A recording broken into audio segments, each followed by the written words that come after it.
Le loup solitaire avait été vaincu par une meute de loups maudits, qui fort heureusement ne purent pas le dévorer, rappelés par leur maître, au loin. Notre héros reprit connaissance dans un sous-bois, où le fidèle destrier du prince l'attendait, broutant non loin de lui. À chaque fois que le loup solitaire est vaincu, il perd l'usage de l'une de ses maîtrises cailles, jusqu'à ce que nous passions au tome suivant. Ses compétences d'orientation lui faisant défaut, le loup solitaire prit la route de la capitale et décida de suivre la rivière pour entrer dans la ville. Il se rendit vite compte qu'il tournait en rond et revint à son point de départ, sans le cheval qu'il dut abandonner pour naviguer dans cette rivière.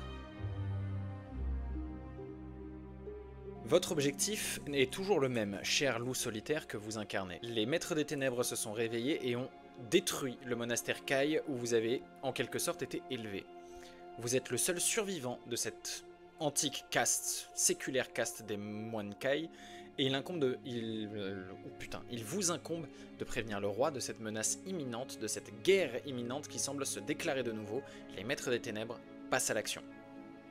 Des démons, des ogroïdes, des orcoïdes arpentent les routes, plus aucun endroit n'est sûr. En tant que loup solitaire, vous avez croisé des convois de réfugiés, vous avez tenté de sauver la vie du prince héritier, mais vous n'avez pas réussi.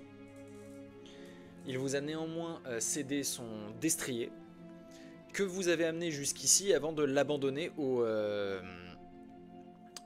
sur les berges de la rivière. Au loin se dressent donc devant vous les hautes murailles blanches et les tours scintillantes de Holmgard, dont les étendards flottent au vent frais du matin.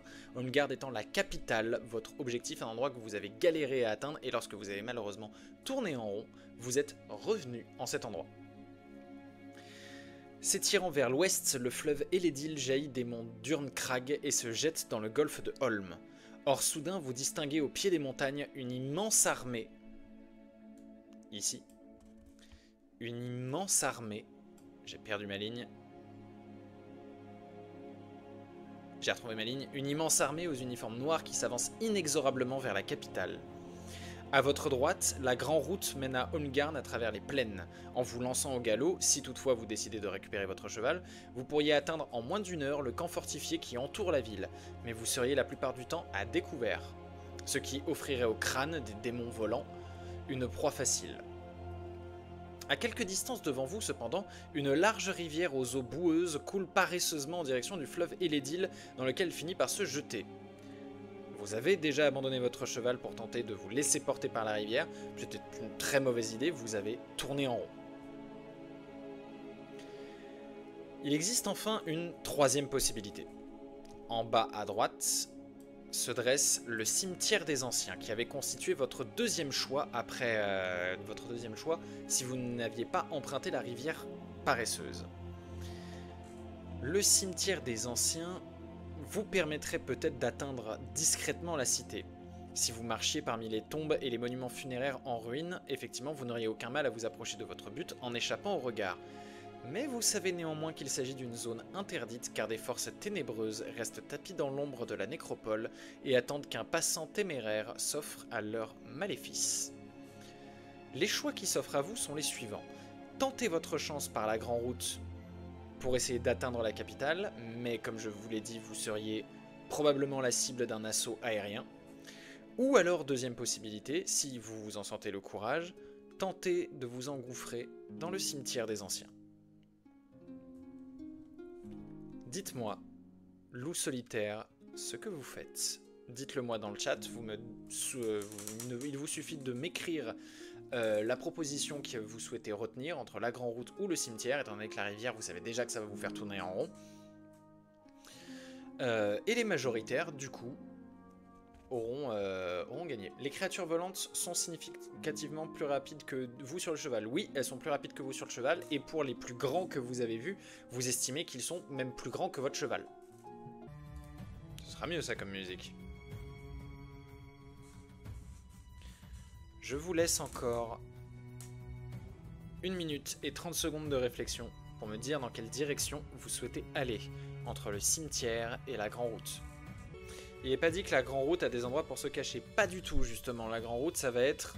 ça vous fera sinuer à travers les collines et les montagnes. Donc, complètement à découvert. À découvert, uniquement des assaillants qui viendraient du ciel.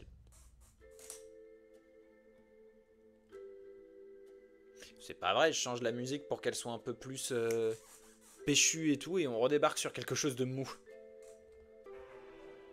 Soit on espère qu'on trace fort, sinon faut aller au cimetière, dirait Thanatos 7 du coup. Nous sommes partis, votre choix est donc arrêté. On a un bouclier, il pourrait nous défendre de combien d'attaques de monstres? Votre bouclier est en assez mauvais état. La seule chose qu'il vous permettrait de faire, ce serait de comment il, pour l'instant, augmente partiellement votre capital d'endurance maximum. Vous vous êtes donc senti suffisamment courageux pour affronter les terribles périls du cimetière des anciens. Nous nous rendons en page 329. En descendant vers le cimetière des anciens, vous remarquez une étrange brume qui baigne les lieux. Des nuages tourbillonnants sur cette étendue grise empêchent le soleil de passer, et maintenant la nécropole est dans une obscurité absolue. Vous sentez un frisson vous parcourir le corps tandis que la température fraîchit peu à peu. Votre cheval se met à reguimber, ça aurait été le cas si vous l'aviez récupéré mais du coup non. Mais vous vous doutez néanmoins qu'au vu de cet endroit sinistre, votre cheval aurait très certainement refusé d'avancer dans cette direction. Il ne vous reste donc plus qu'à abandonner votre monture pour continuer à pied. Bon, en tout cas, si vous aviez une monture, encore une fois. On saccage les tombes pour savoir s'il y a de l'or. Est-ce que tu veux vraiment faire ça? Tu dis c'est une blague, tu déconnes, très bien. Autre chose, cher loup solitaire, la faim commence aussi un peu à vous tirailler. Et oui, vous avez passé des heures à tourner en rond dans cette rivière paresseuse la dernière fois. Aussi, je retire un des repas présents sur votre fiche, vous avez besoin de vous nourrir. Il ne vous en reste donc plus que 2. Pour rappel, si jamais vous devez vous nourrir alors que vous n'avez pas de quoi vous nourrir, vous perdez une importante quantité de points d'endurance équivalente au tiers, je crois, de votre jauge d'endurance. Ou alors, la plupart du temps, c'est indiqué aussi combien vous perdez. Maintenant que vous êtes au courant de cette atmosphère sinistre qui se dégage du cimetière, vous allez donc avancer et vous diriger vers le paragraphe 284. Votre traversée du cimetière n'ira pas sans difficulté car le sol est inégal et rempli de broussailles épineuses qui déchirent votre cape et vous écorchent les jambes. Je vais lancer un dé de 10. Si le score obtenu au dé de 10 est inférieur ou égal à 5, au vu de votre fatigue, ces écorchures pourraient être suffisantes pour vous blesser. Vous pouvez utiliser les dés de bonne aventure ou de mésaventure, qui sont des récompenses de chaîne, avec vos points de chaîne donc, pour apporter un bonus ou un malus au dé que je vais lancer. À 5 ou moins, vous vous blessez. Un dé de bonne aventure est utilisé par Thanatos, et c'est une bonne chose car j'ai fait 5 au dé et donc du coup, vous êtes, le score monte donc à 6, vous empêchant de vous blesser. L'air est lourd et immobile. Des vapeurs pestilentielles s'exhalent des cryptes entr'ouvertes et un murmure lancinant parvient faiblement jusqu'à vous. Une sorte de chuchotement ininterrompu venu de nulle part et de partout à la fois. Vous vous approchez avec précaution d'un espace ouvert entre 2 anciennes colonnes et vous écartez les broussailles en ayant pris soin d'envelopper vos mains dans un pan de votre cape afin de ne pas vous arracher les mains sur les ronces. Or soudain, alors que vous avanciez, le sol se dérobe sous vos pas et vous tombez en quelque mystérieuse profondeur dans un éboulement de terre et de cailloux. Nous allons nous rendre en paragraphe 71 dès que j'aurai lu ce que tu as dit Thanatos 7. On peut constituer une unité de repas avec des plantes trouvées dans la nature où les monstres ont tout cramé. De manière générale, dans tous les endroits que vous avez fréquentés, la terre était malheureusement stérile à cause du souffle des monstres et du passage des réfugiés et des monstres justement. Mais là en plus vous vous trouvez dans un cimetière, ça veut dire qu'au mieux vous allez pouvoir récupérer des fleurs, quelques fleurs à droite à gauche. Salut Dead Chef, comment ça va? Mais ce ne serait pas du tout suffisant pour constituer un repas, d'autant plus que vous n'avez absolument pas de matériel de cuisine sur vous. Le sol s'est dérobé sous vos pieds, nous allons nous rendre en paragraphe 71. Par contre, la chute risque de vous blesser à nouveau, bien plus que ces malheureuses ronces. De toute manière, vous avez toujours 2 repas en votre possession. Après la chute, vous êtes étourdi, mais à quel point êtes-vous blessé? C'est ce que nous allons savoir. Sachez néanmoins que vous venez de faire une chute de 5 mètres. Je vais de nouveau lancer le dé de 10. À 8 ou moins, vous vous blesserez dans cette chute.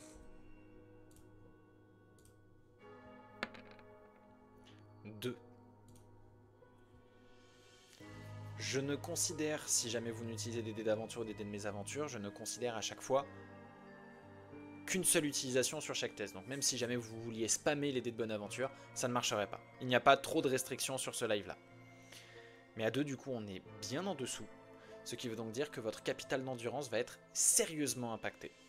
Je vais lancer le dé de 10 une nouvelle fois pour savoir combien de points d'endurance vous avez perdu. Je me suis trompé de dé, c'est un dé de 100, ça va pas, c'est nul, pardon. 9 points d'endurance.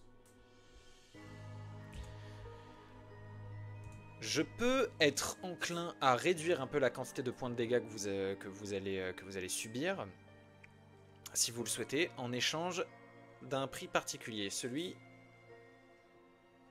Le suivant, pardon. Vous auriez perdu votre bouclier dans votre chute. Que choisissez-vous, chers joueurs? Que dans votre chute, vous n'avez pas réussi à conserver votre bouclier, ce qui fait que vous ne perdrez que 6 points d'endurance, ou que vous vous êtes cramponné à votre bouclier, ne négligeant pas le choc pour autant, vous retirant 9 points d'endurance. Que choisissez-vous? Je vous laisse 1 minute. Vous avez donc dégringolé jusqu'à l'intérieur d'une crypte. Fauche47 propose le bouclier. Qu'en pensez-vous?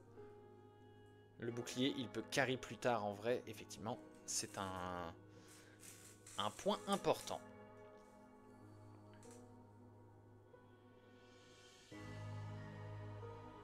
Deadchef, est-ce que tu connais les règles? Est-ce que tu as déjà pu voir les règles de ce genre de live? Ou est-ce que je te fais un rapide topo? Ou est-ce que je t'envoie carrément le lien de la vidéo qui en parle?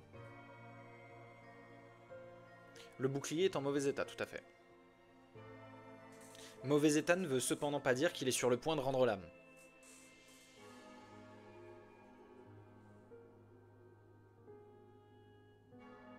Bonne journée Deadchef, pardon.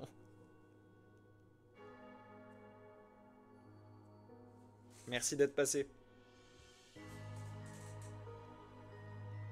Bonne partie qui est sortie tout seul. C'est comme genre ma copine, elle est coiffeuse, vous voyez, ça se voit. Et machin, il y a une cliente qui débarque, qui fait bonjour à tout le monde, et il y a une de ses collègues qui fait au revoir à la cliente immédiatement, tu vois, c'est sorti tout seul, c'est merveilleux. Attila le Mongol, comment ça va?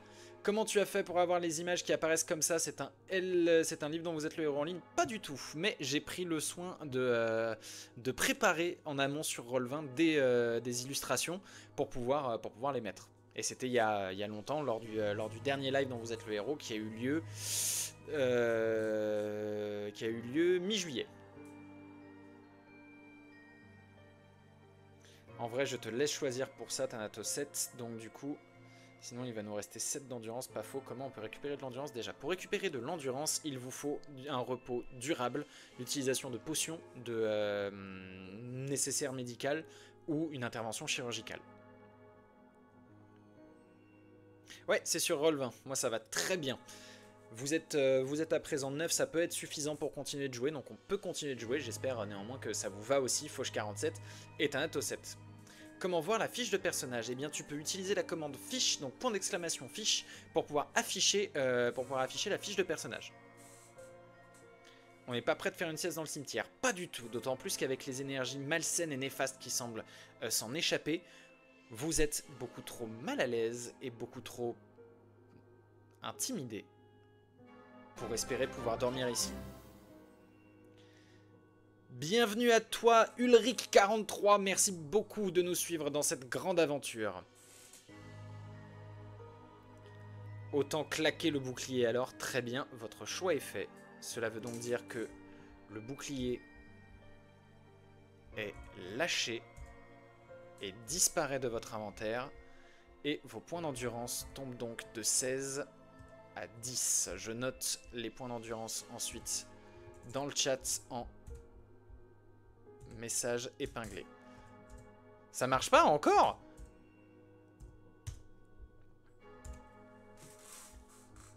Salut Ulrich. Bah attends, 2 petites secondes du coup. Il faut, je vais attends, je vais remettre la fiche et du coup à jour. Comment ça marche pas? Je comprends pas. Ça a marché il y a vraiment 3 secondes.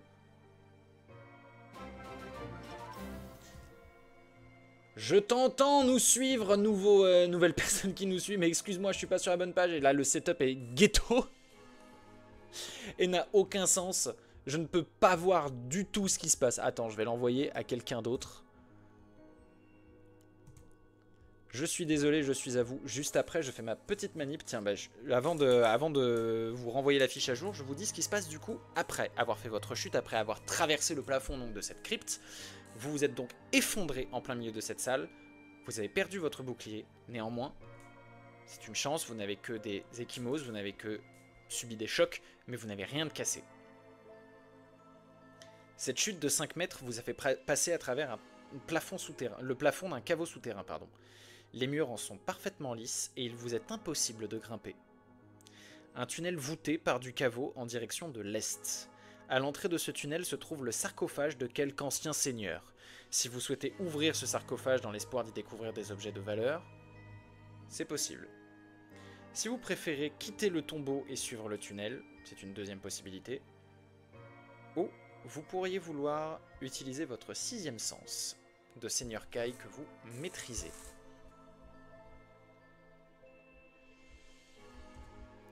J'arrive, je vous fais l'envoi de la fiche au plus vite.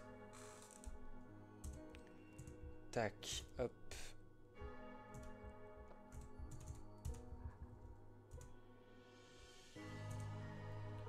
Copier, hop, Stream Element. Il y a un nouveau lien pour la fiche et ça devrait fonctionner. Alors, je lis un peu, vos messages. C'est Stream Element qui te l'a donné. Oui, ça fait apparaître le lien. Mais il n'est pas à jour, machin. Donc maintenant, il est à jour. 6e sens, 6e sens, 6e sens. On va finir par se battre contre une liche ou un fantôme. Le choix du 6e sens nous envoie au paragraphe numéro 65. Vous savez que l'endroit est maléfique et que les essences maléfiques qui se trouvent tout autour de vous semblent se rapprocher, vous enserrer. Néanmoins, vous n'avez pas l'impression que ça vienne directement du tombeau. Le choix est donc toujours le même. Souhaitez-vous ouvrir cet unique objet du coup qui se trouve face à vous, qui est ce tombeau, ou vous élancer dans les tunnels de cette crypte?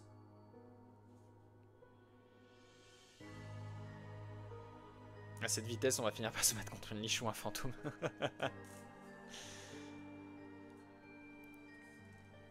Je propose d'ouvrir le tombeau. Je demande tout de même l'avis des autres joueurs. Ouvrir pour Attila, Thanatos 7 et Ulrich, si jamais vous êtes toujours là. Je vous laisse 30 secondes. On peut l'ouvrir de manière à pas être face à l'ouverture au cas où il y a un piège à la con dedans. On peut. Vous pouvez faire ça. Vous m'avez précisé ça, donc si jamais le livre dit qu'il vous arrive une bricole de face, on avisera. Vous êtes 3 sur 4 personnes bien actives que j'ai vu passer dans le chat tout à l'heure à avoir dit que vous vouliez ouvrir ce tombeau.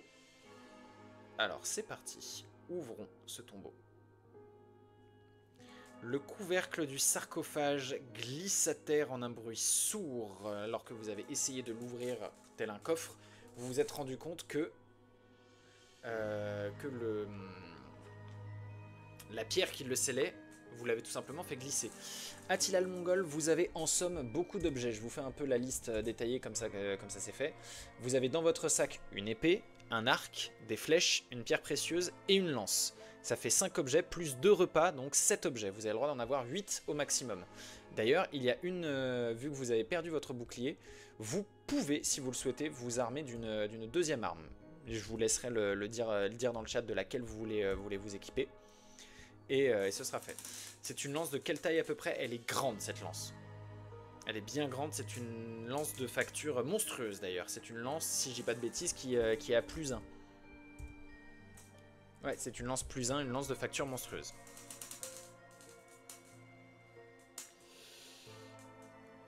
Lance, épée, ok merci.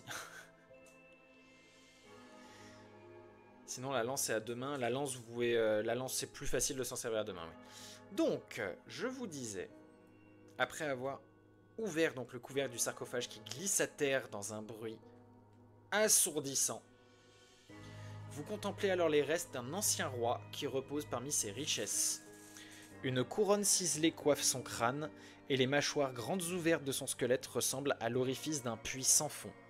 Un lointain grondement s'élève pourtant des profondeurs de la terre. Chers joueurs, maîtrisez-vous le bouclier psychique? À cause de mon setup ghetto, je peux pas regarder la fiche tout le temps. Oui, il me semble de mémoire en plus que c'est le cas. Ce qui va vous emmener en un paragraphe précis, le paragraphe 166.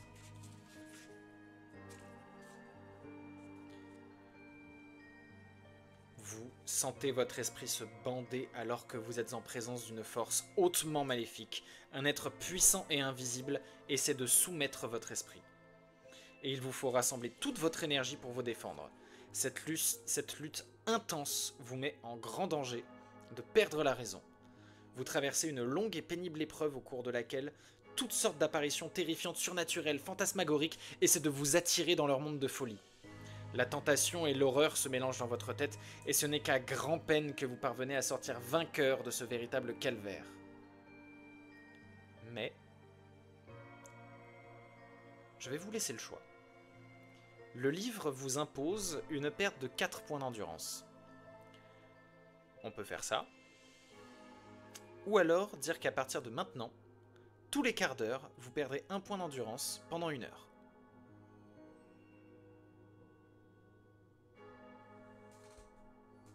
Ce qui pourrait engendrer une perte de points d'endurance au pire moment. Et au vu de votre fatigue actuelle, toutes les 15 heures. Que pendant la prochaine heure de jeu, Thanatos 7, pendant la prochaine heure de jeu, tous les quarts d'heure, vous perdriez 1 point d'endurance. Oh, t'inquiète pas, c'était marrant. C'est ce qu'il y a de mieux, on fait ça. Ça revient au même, mais en plus détaillé, tout à fait. Donc si vous faites ça, c'est noté, dans un quart d'heure, vous perdrez votre premier point d'endurance. D'un pas chancelant, vous allez vous diriger vers le tunnel, la seule issue possible dans cette pièce. Nous nous dirigeons donc en paragraphe 104. Les parois sont humides, très humides, et couvertes de moisissures. Il règne ici une odeur de renfermé qui vous étouffe à moitié, et des toiles d'araignée vous balaient le visage. Vous sentez la peur vous serrer la gorge, tandis que le tunnel s'obscurcit. Mais vous continuez cependant d'avancer et vous arrivez bientôt à un croisement. Mais avant d'atteindre ce croisement, je vais être d'autant plus méchant avec vous. À cause de tout ce qui vient de vous arriver, la peur vous enserre et nous allons faire un nouveau test. Si à ce test on obtient 6 ou moins, si jamais vous faites une mauvaise rencontre, vous n'aurez pas le droit de vous défendre en vous laissant submerger submergé par la terreur. Si toutefois une mauvaise rencontre arrivait, la surprise et la terreur vous empêcheraient de réagir. Il y a un dé de bonne aventure claqué par Thanatos 7 qui a dû faire le plein pendant cet après-midi World of Warcraft.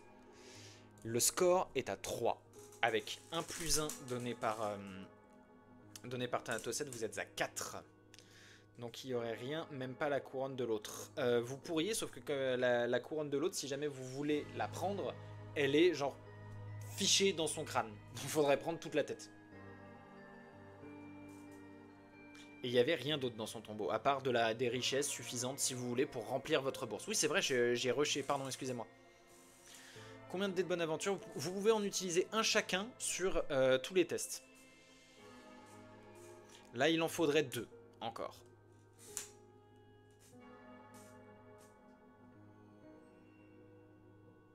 Oui, c'est ça, c'est le premier, c'est les maîtres des ténèbres. Vos poches sont donc à présent remplies. Votre bourse contient maintenant 50 pièces d'or, son maximum.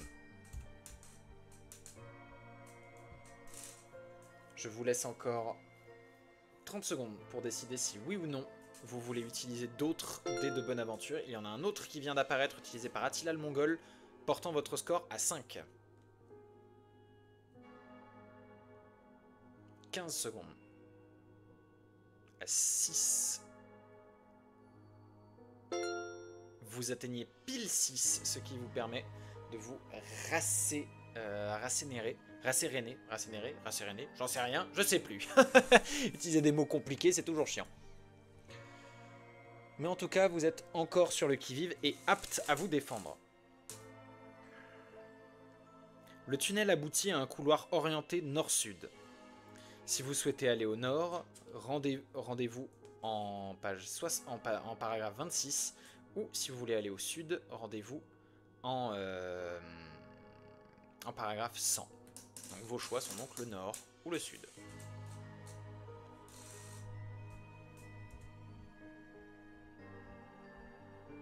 Oui, je t'ai dit oui, Attila le Mongol.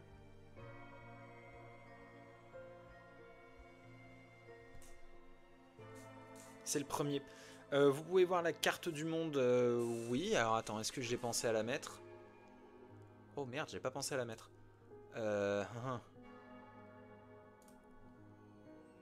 Est-ce que je l'ai quelque part?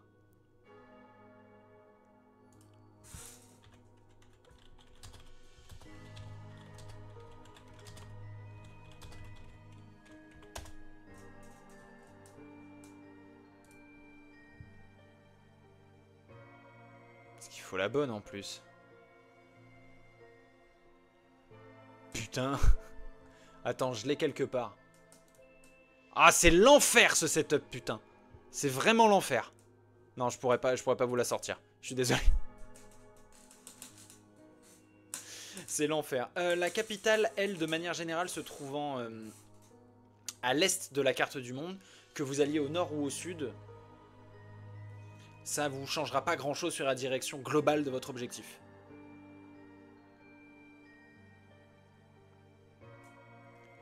Nord. Salut Narga, merci d'être de nouveau là pour ce live dont vous êtes le héros. Donc vous dites tous le nord. Y a pas de problème Attila, t'inquiète pas. Direction le paragraphe numéro 26. Oh, je suis nul pour arriver à tourner ces pages. Vous avancez donc prudemment le long du couloir qui tourne bientôt à angle droit en direction de l'est. Au loin, vous apercevez une étrange lueur verdâtre. Si vous souhaitez continuer dans cette direction, en prenant votre courage à deux mains, c'est possible. Mais vous pourriez aussi décider de rebrousser chemin, auquel cas vous vous orienteriez vers le sud. Que choisissez-vous ?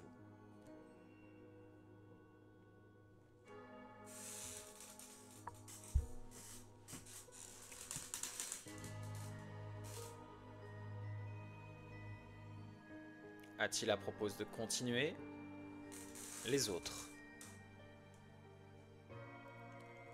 On va à la capitale, donc vers l'est. Pourquoi non? Vous entendez les couinements de ma chaise ou le filtre anti-bruit marche bien?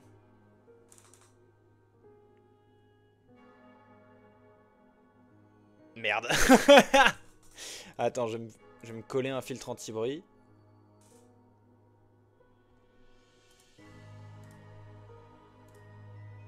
Ça, vous auriez dû me le dire. Hop là, normalement au son ça change pas grand chose, vous devriez toujours m'entendre et vous devriez beaucoup moins entendre les grincements. Ce que vous avez entendu. Vous êtes donc deux à avoir dit que vous souhaitez continuer, à moins bien sûr que Fauche, tu voulais parler de ça. Salut Cristal, j'ai vu les messages que tu m'as envoyés. Et je compatis. T'aimais bien les bruits du grincement de... Pardon, je parle mal. Poursuivez-vous? Je crois que oui. Nous allons donc nous diriger. Je vais crier et après, je dois trouver une solution. Oula. Attends, parce que pourquoi? Qu'est-ce qui t'arrive là? Je regarde un peu.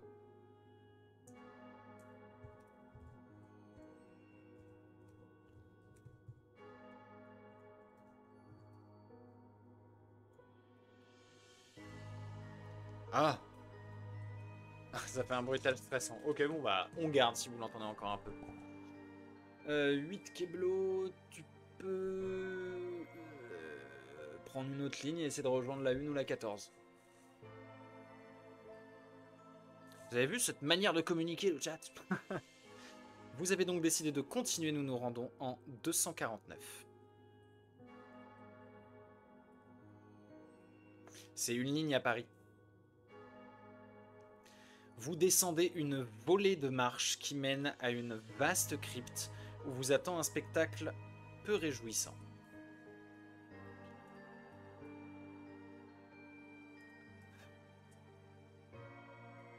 En effet, l'étrange lumière verte est produite par 2 rangées de crânes dont chacun repose sur un socle de pierre. Ces crânes se font face de part et d'autre de la pièce, formant ainsi une allée macabre. De l'autre côté de la crypte, dans le mur du fond, une arcade sculptée ouvre sur un couloir qui s'enfonce dans les ténèbres. Si vous souhaitez traverser la pièce et de fait aller explorer le couloir, nous nous rendrons en 169.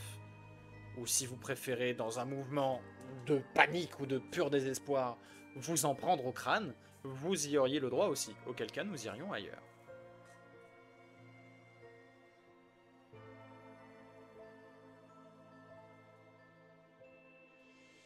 C'est un itinéraire horrible, ma pauvre Cristal, mais oui.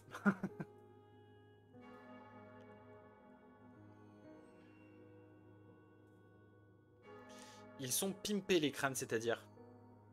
Ce sont de ces crânes qu'émettent la lumière verdâtre. Merci Cristal, peut-être à tout à l'heure ou quoi qu'il en soit, je te souhaite de passer un bon voyage malgré ce colis oublié. On peut essayer de se baisser pour passer le couloir sous les crânes, je sais pas si c'est clair. Alors attends. Admettons que... Attends, je vais te trouver une solution, on va illustrer le truc. En gardant le même endroit, les crânes seraient le long de l'allée comme ça, et parfaitement symétriques et se font face l'un l'autre. Ce sont d'eux aussi qu'émane la lueur verdâtre. Et ici, au fond, il y aurait un tunnel qui s'enfonce dans les ténèbres. Aussi, je vous demande ce que vous comptez faire. Il y a le tunnel et ses crânes. J'ai l'impression qu'il y en a qui ont envie d'essayer de péter ces crânes. Il n'y a rien du tout, ni bijoux, ni pierres précieuses, que dalle. Vous êtes dans vraisemblablement le couloir d'un antique ossuaire. Vous pétez un crâne et vous chopez l'autre pour faire un... ce sont des piles de crânes, dont qui vous arriveraient à peu près au niveau de la hanche, mais à chaque fois le crâne au sommet est fluorescent, d'une lumière verdâtre. Je vois 2 propositions de brisage de crâne. Narga n'a rien dit, Attila ne s'est pas prononcé non plus, je vous laisse 30 secondes.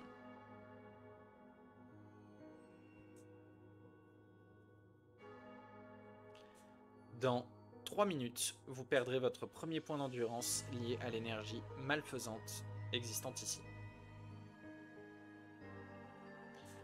Vous êtes en majorité à vouloir péter les crânes, nous nous rendons en paragraphe 107.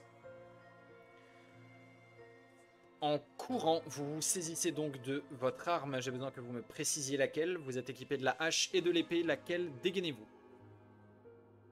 Je veux la réponse du tac au tac. La première réponse sera celle qui sera prise en compte. Je vous laisse 10 secondes. La hache pour Attila le Mongol, ce sera donc la hache.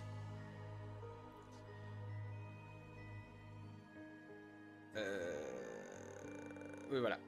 Donc, c'est en vous saisissant de votre hache que vous avez traversé la pièce en courant et que vous vous êtes servi de votre arme pour fracasser les crânes qui se brisent en 1000 morceaux. Chacun des crânes est rempli d'une gelée grise et bouillonnante qui se met à trembler et à changer de forme. À la surface luisante de cette étrange substance apparaissent bientôt des ailes de chauve-souris et des ventouses sur ces ailes. Saisi d'horreur et de dégoût, vous vous précipitez alors vers le couloir et vous quittez les lieux au moment même où une lourde herse s'abat à l'entrée de la pièce dont elle interdit désormais l'accès. Et nous nous rendons en paragraphe 23. Ce qui s'est passé, c'est que, à cause de ce qui commençait à naître dans cette pièce, vous vous êtes réfugié en arrière, vous avez couru dans le couloir, et une herse est tombée, empêchant ce qui est en train d'apparaître de vous atteindre, mais vous empêchant aussi de pénétrer plus loin dans ce tunnel. Vous avez pu voler un crâne en passant, je vous propose de tirer ça au dé. Si vous l'avez gardé ou si la terreur vous l'a fait lâcher. Comme tout à l'heure, on a jugé votre terreur à 6 ou moins, ce sera encore à 6 ou moins. Et bien que tu aies utilisé pour assurer vos arrières un test de bonne aventure avec un 10, c'est une écrasante réussite. Vous avez bien évidemment réussi à chourer un crâne que nous allons donc inscrire à votre inventaire. Je passe l'épée au niveau de vos armes. Et je mets dans les objets spéciaux un crâne luminescent. Ce qui veut dire qu'il ne prend pas une place d'inventaire.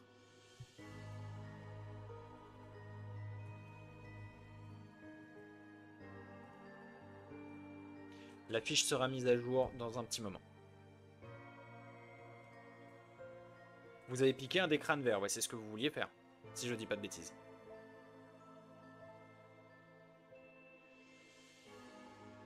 Il peut servir de lanterne, mais c'est juste que du coup vous allez devoir le saisir comme ça.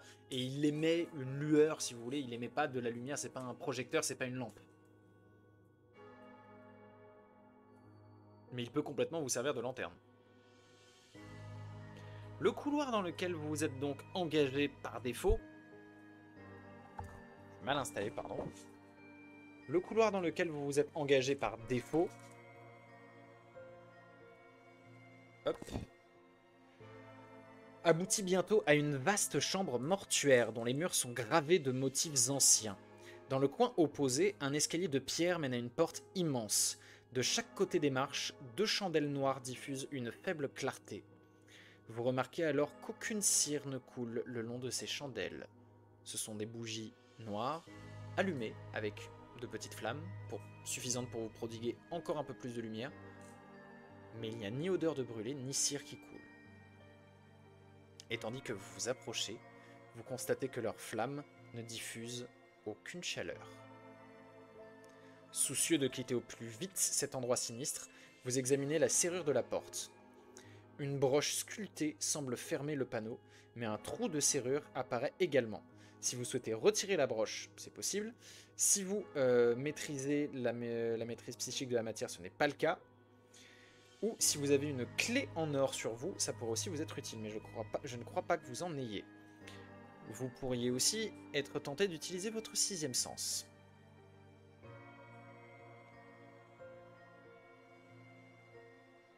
Vous avez un peu de lumière par quelques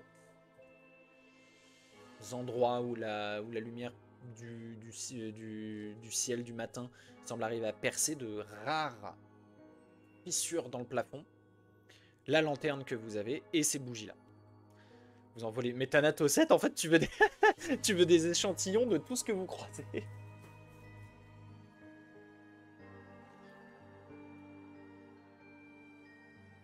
Qu'est-ce que vous faites? Je vous propose, je vous réitère les propositions, ou bien tenter de retirer la broche se trouvant au niveau de la serrure de la porte, ou faire appel à votre 6e sens.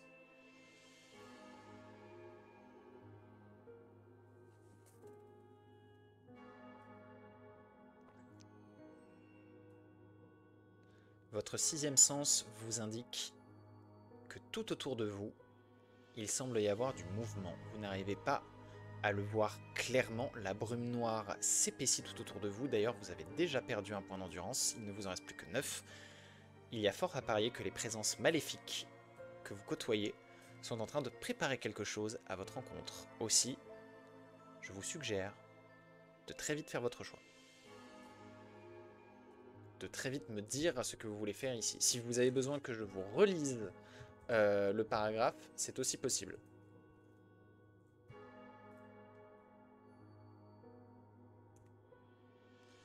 On peut essayer d'éteindre une bougie. Oui, tu peux essayer. Comment veux-tu faire?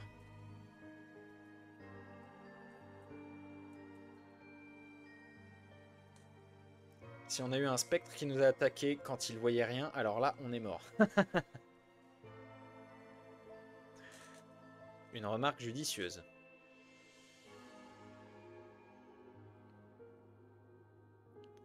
N'oubliez pas ce que je vous ai dit, vous n'avez que 2 minutes pour décider ce que vous faites. Attila, tu veux essayer d'éteindre une bougie, mais tu ne m'as pas dit comment tu veux faire. En mettant de la terre dessus, tu vas essayer de ramasser un peu de terre, un peu de poussière que tu vas réussir à trouver péniblement sous la couche de brume noire qui semble se masser jusqu'à vos genoux. Tu vas prendre de la terre, commencer à la mettre sur la flamme s'éteint. Et à partir du moment où la terre ne bouge plus dessus, tu vois que la terre se met à être chassée du sommet de la chandelle et la flamme se rallume.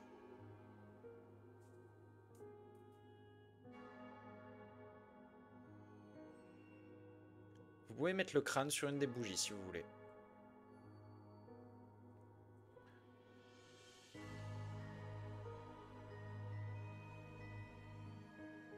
Lorsque tu mets le crâne sur la bougie, tu vois que au moment où la flamme passe à l'intérieur du crâne, le crâne se met à émettre beaucoup plus de lumière. Vous y voyez beaucoup plus clair.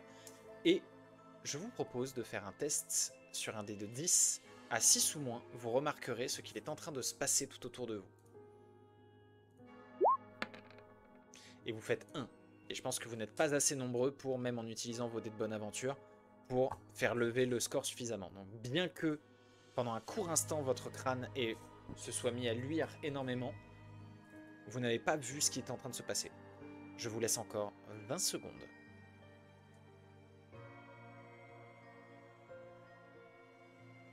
Vous pouvez essayer de faire des choses avec ces chandelles, vous pouvez essayer de retirer la broche de la serrure ou vous mettre en quête d'une clé. Il fallait faire 6. 6 ou plus.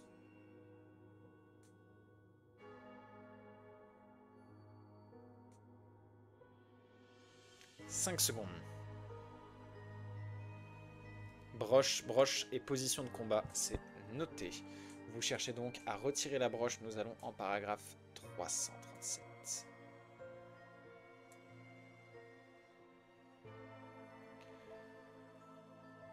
Au moment où vous ôtez la broche, un craquement assourdissant retentit. Nous allons tirer au hasard votre destination.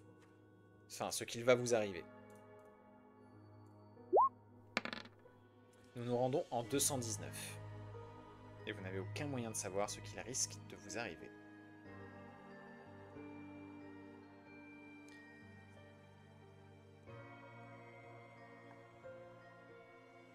Après ce craquement, vous avez un éclair de lucidité vous dire que se mettre en position de combat était une bonne idée. Malheureusement,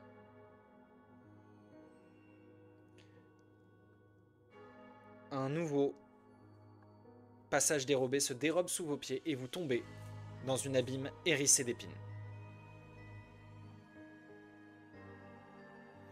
C'est un miracle que les épines ne traversent que certaines zones peu vitales. Votre main, votre bras et votre jambe. Vous tombez dans le coma. Et la dernière chose que vous entendrez sera un